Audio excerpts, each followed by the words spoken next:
Mais uma semana, mais uma Fujimas Feira e obviamente mais um vídeo aqui no canal. Senhoras e senhores, de verdade mesmo, hoje esse capítulo foi simplesmente incrível e absolutamente Fujimas. Eu não quero enrolar, então bora logo falar sobre isso.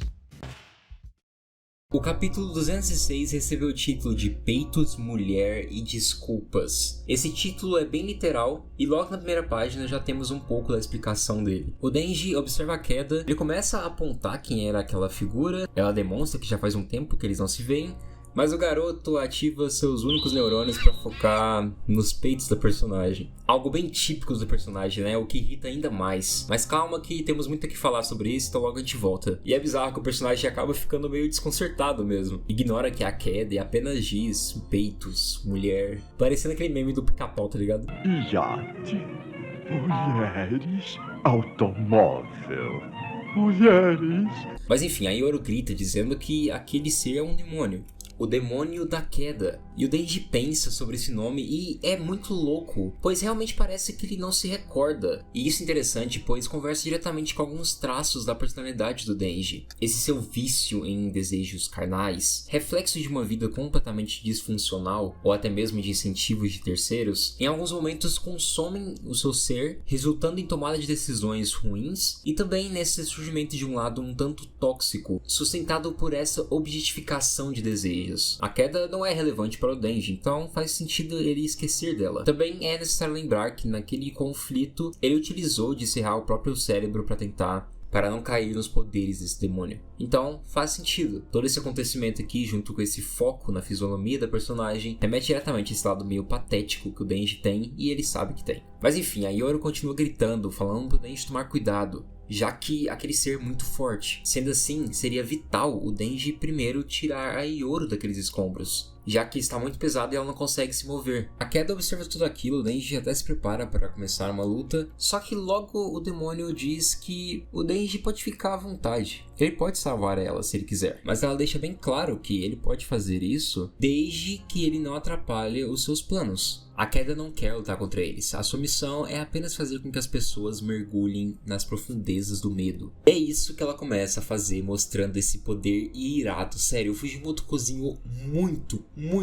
em tudo que envolve a queda. Desde seu design em essa chefe, que é uma mistura de inúmeros corpos de pessoas mortas, até principalmente os seus poderes, que é algo que funciona muito bem metaforicamente, pois afinal de contas todo mundo possui medo de cair, seja fisicamente ou psicologicamente. E de quebra, toda a identidade visual desses poderes são insanos, pô. Essa ideia das pessoas e dos objetos caírem pra cima é muito foda, pô. E esse painel duplo aqui ficou lindíssimo. Fujimoto sempre colocando destaque em detalhes. Afinal de contas, ele sempre adorou muito fazer cenários. Enfim, todos aqueles civis ali próximos observam tudo aquilo com muito medo. Afinal de contas, uma catástrofe gigantesca está prestes a acontecer. O Denji se assusta com tudo aquilo e em velocidade parte para cima da queda, tentando fazer um tipo de ataque bastante efetivo. E é interessante perceber que o Chainsaw aqui agiu sem qualquer tipo de hesitação. E eu gosto de interpretar isso até como uma maneira do Denji dizer para ele mesmo que ele se importa e ele consegue salvar as pessoas próximas a ele. Uma interpretação que fica muito mais forte, principalmente por tudo que aconteceu nos últimos capítulos com o fogo. E no meio dessa rápida empreitada, a Yoru tenta alertar para o Denji não fazer aquilo. Mas é tarde demais e temos esse corte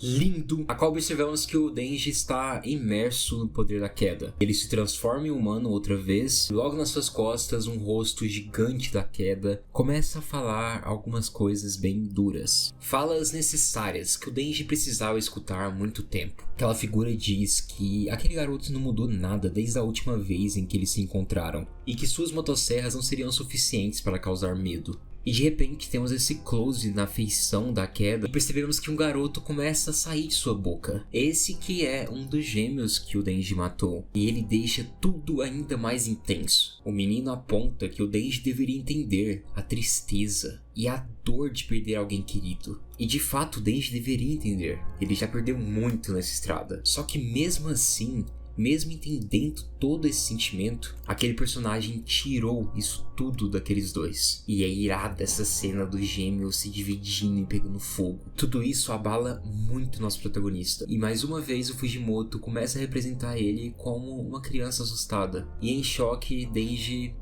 tenta pedir desculpas. E quando voltamos à realidade, percebemos que ele está começando a flutuar, gritando, pedindo desculpas. E caralho, tudo isso daqui foi muito forte. E vocês sabem muito bem, eu acho que eu não preciso destrinchar muito. Como eu já havia dito faz alguns bons capítulos, todo esse arco, toda essa figura do falso Chainsaw Man e do fogo estavam aqui presentes na obra, principalmente para trazer essa discussão da moralidade do Denji, do peso de suas consequências. E como se não bastasse tudo isso, ainda temos a presença da queda, que, como eu já havia dito, todo o seu poder já se escora nesse lado mais metafórico, mais psicológico. Então era questão de tempo para termos um enfrentamento ainda mais direto de tudo que envolve o Denji. Mesmo o nosso protagonista perdendo muito de sua liberdade até toda a sua família, em nenhum momento, justamente por fuga, conseguiu encarar tudo que ele estava sofrendo. Ficou tão viciado em tentar focar em outras coisas para não ficar triste ou se sentir vazio ou culpado, que nesse meio tempo nunca conseguiu absorver com precisão tudo que envolve seus sentimentos, seus aprendizados e obviamente seus próprios problemas. Mesmo que tenha se machucado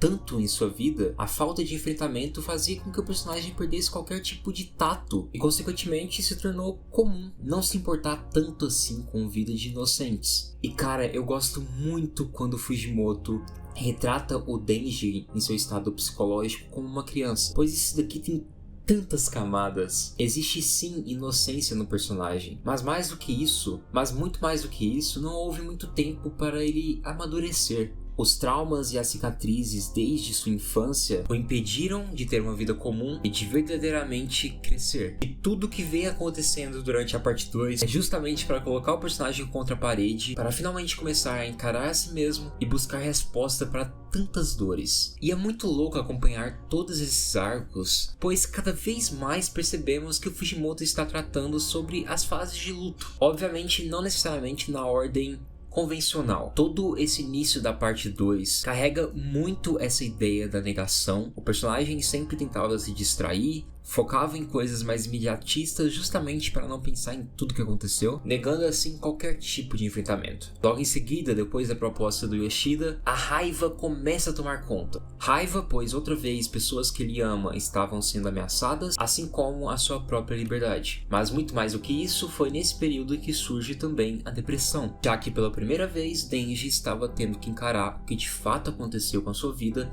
e o quanto ele é falho. Sempre aquela ideia, né, de que Denji é a sua pior versão. Quando chegamos no arco da velhice, há muita depressão aqui, mas também começamos a ter um pouco mais de aceitação e barganha. Foi a partir da barganha que eles saíram daquele mundo. E a aceitação vem como um tiro. É o personagem reconhecendo que a sua vida não é tão binária assim, que mesmo de seus traumas há coisas boas. É o personagem entendendo que ele precisa enfrentar as coisas. E ainda mais do que isso, que ele possui inúmeras falhas. Porém, como eu já havia dito lá no final do arco da velhice, o Denji sim evoluiu bastante ali. De sua depressão ele conseguiu tirar algum tipo de combustível para continuar vivendo, entendendo que mesmo com a sua vida sendo um inferno, ainda pode acontecer coisas divertidas e boas. No entanto, havia muito mais coisa para ele enfrentar. Era como se o personagem tivesse se conformado em ser uma pessoa ruim, de viver por coisas fúteis. Denji ainda precisava encarar de frente todas as consequências de seus atos, para assim tomar a decisão mais importante: se conformar de tudo que ele é ou tentar finalmente mudar. Mas agora voltando para o capítulo, a Yoro grita pelo Denji preocupada,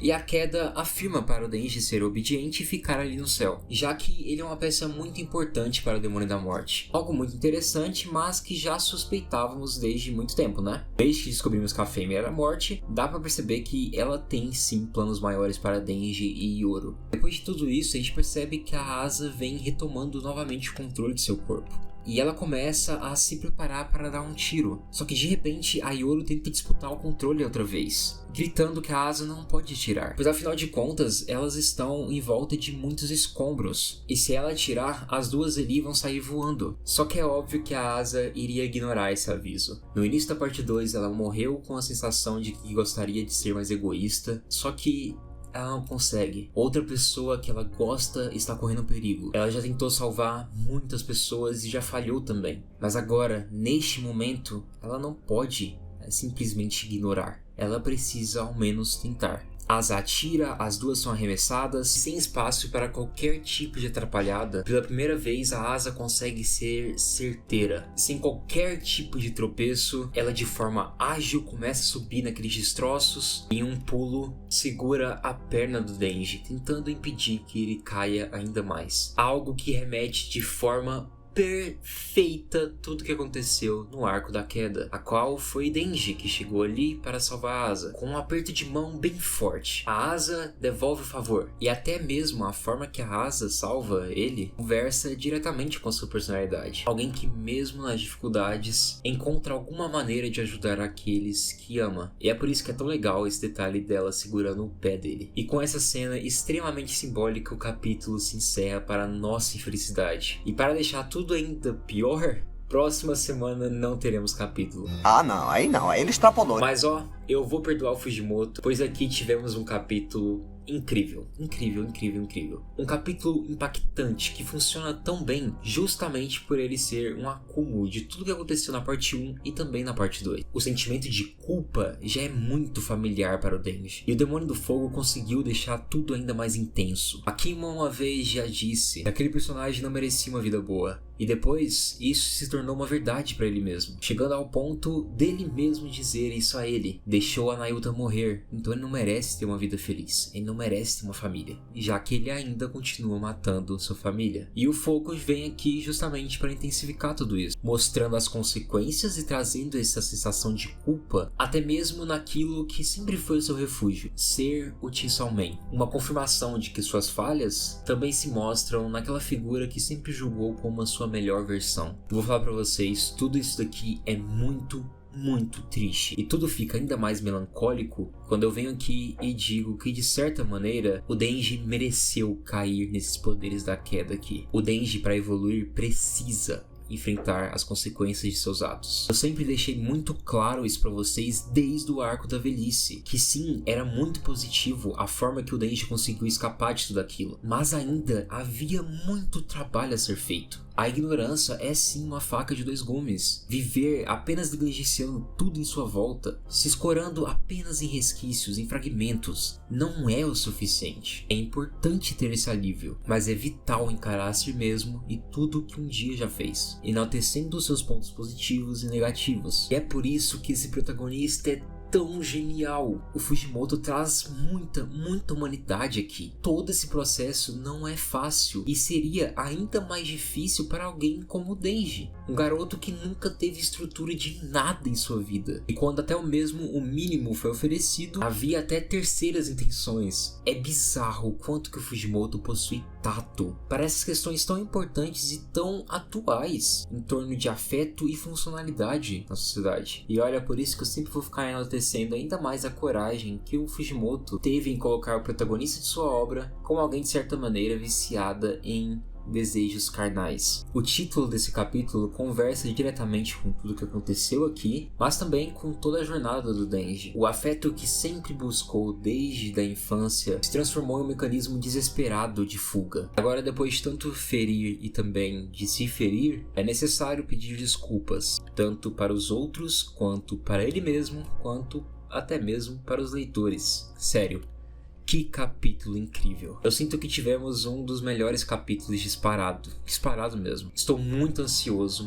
Eu quero ver mais o Denji embarcando nesses delírios psicológicos, e nesse meio tempo a Asa tentando resgatar aquilo que define ela mesma. Tem muita coisa ainda pra acontecer. O dilema que o fogo vai impor aqui ainda está um pouco nebuloso, mas sinto que talvez ele esteja relacionado com essa ideia de o Denji realmente vai aceitar evoluir, encarando todos os seus problemas, ou vai fugir de novo? Vai acontecer muita coisa ainda. Tenho certeza que a morte está prestes a aparecer para Denji e Asa. Então, deixe o homem cozinhar. Ele merece essa semaninha de descanso, vai. Ele merece.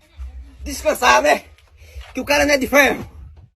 Mas e aí, eu quero saber de vocês. O que acharam desse capítulo maravilhoso? O que acharam desse vídeo? Não se esqueça de comentar, avaliar, compartilhar. Isso ajuda imensamente. E também, se conseguir, hype o vídeo aí. Sério, isso ajuda imensamente. Eu adoro muito vocês. Muito obrigado mesmo por tudo. Sério, cada mínima interação me deixa muito feliz. O canal simboliza muito pra mim, e sem vocês nada disso funcionaria.